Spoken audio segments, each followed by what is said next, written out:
Hornby's latest Black 5, Stanier Black 5. 45157, the Glasgow Highlander. Now the prototype for this locomotive was built in 1935 for the LMS by Armstrong Whitworth, and the model, with all its additions, depicts the locomotive towards the end of its life in 1962. Now chapter and verse is provided on this engine by the magnificent Book of the Black Fives by OL Press, and I recommend that anyone with even a passing interest in a Black Five acquires those volumes. Now this is the third manifestation of Hornby's Black Five. The first one, dating from the 70s, was pretty awful, with a tender drive and Britannia valve gear. The next one, in the early noughties of the 2000s, was much better, but this one eclipses all of those. In just about every respect, it is a magnificent model. The finish certainly is the equal of many professionals. Now this one has had all the extra fittings added and one of the lamps removed. Now these are fixed, and I'll come back to them later in this presentation. They are one of the weak things, one of only two weak things in this locomotive, in my opinion, but the running is exceptional. Now I say two weak visual things, and I'll come to those. The lamps are one later on. One other weak feature is the lack of haulage ability. For all its hideous appearance, the first Hornby Black 5 tender drive had a very powerful tractive effort because of the traction tyres.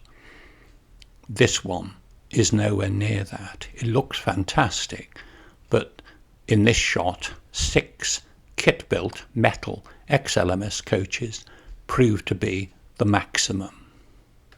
Nonetheless, the running is perfect. Here, through Norman Solomon's wonderful track work, and earlier you'd seen the locomotive passing equally well through Pico standard track work. The running is impeccable, I have to say. Just a pity about the weakness. Now running isn't just about hurling through stations at high speed. Black Fives very often used to work on pickup duties or shunting. And you'll see here this locomotive indulging in some shunting, picking up an engineer's train. Now the couplings are standard tension locks, so that wagon behind the tender is a converter wagon with a standard tension lock, which I abhor, by the way, and my own Spratt & Winkle coupling at the other end. A moment for the shunter to couple up, and off she goes. Absolutely impeccable performance. Quiet, smooth, even, silk-like, one might say.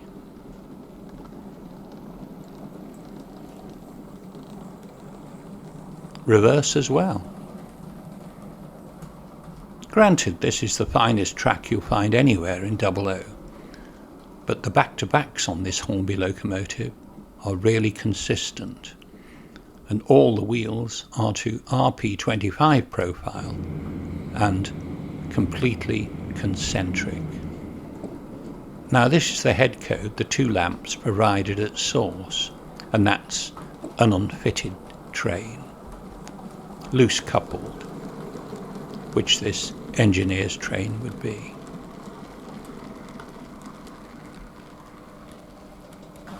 I sweat blood. Can you sweat blood?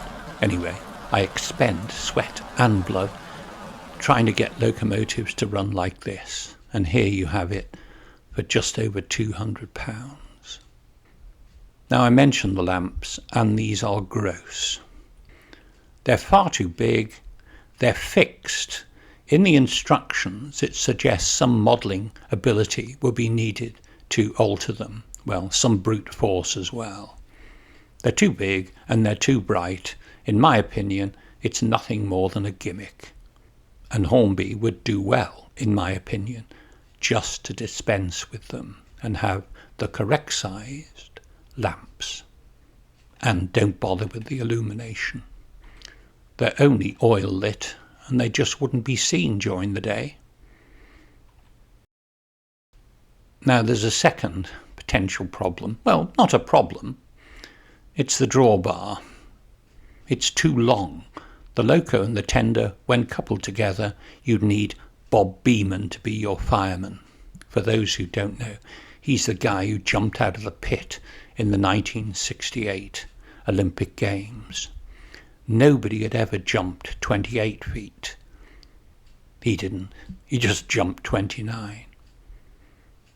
It's very efficient. It works very well, but the distance is too great. Even it isn't necessary on set track, but that's the way it is, in my opinion, too far apart. Maybe I'm being hypercritical. One thing you can see, by the way, is the exquisite lining on the loco and the tender. This is the second of the models, and I haven't put any of the detail on, but those gross lamps are still present. This one runs equally well, but again its haulage capacity is compromised. It just isn't heavy enough. This is one of Bython's full goods mineral trains, and normally it's loaded to 50 wagons at least. I had to take 15 or 16 off in order that this Black 5 could pull them. I mean, that's not a problem. Most people don't have layouts big enough to take 30 odd wagons, but it would be nice to think it would take an absolutely full length train. But you'll note again the wonderfully smooth performance.